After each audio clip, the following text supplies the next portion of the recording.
Okay, here we got the Multlock 300, MTL 300. This is a new cylinder from them. I believe is replacing the interactive cylinder, maybe. Brand new out the box.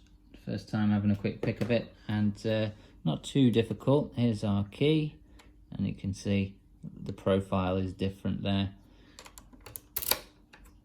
As you'd expect from Multlock, very smooth, very nice working lock. And we will go in with a Sparrow's curved pick. We don't use these very often, so I'm just trying to use them a bit more, but you can use any picks as normal. I'm going to pick in from the middle of the keyway here. They've made it very tight there to stop you really getting picks in there. So the Sparrow's very thin ones, they'll help us get in there. You can, of course, pick from the other side over here if you wanted as well. So put a bit of tension on. Now there's no spools as far as I'm aware in here, so we won't be getting counter rotation off of a false set or anything like that. And what we do get are little clicks like that and like that.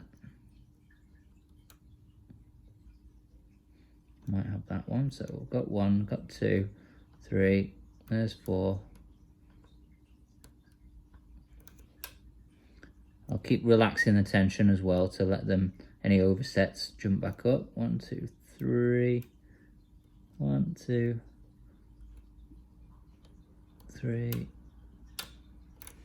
Okay, relax. 1, 2, 3, 4, 5, 6,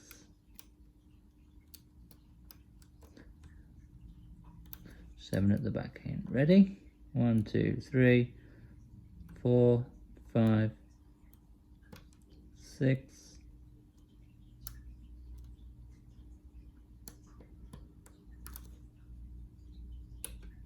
Okay, so we got a little jump around. I relaxed on the tension and it dropped around a little bit there. Now it gives us like what should be a false set. However, having picked this lock before, obviously, I know there's no spools there, so we just need to keep hammering down on some, almost like it's a barrel pin or a T-pin. And there we go. So she's open, and just to show the cam is going around. If we can get past these pins at the bottom here. There we go. There goes the cam around. And we have her open. So that's the, you can see it gives a bit more of a fight than an actual Multlock integrator or Garrison, which is nice. It is a restricted profile as well, so a decent choice, I would say. And again, the quality of Multlock is always quite high. Never seem to have any issues with the cylinders or anything like that, so a good option, I think. Good pick resistance. Thanks for watching.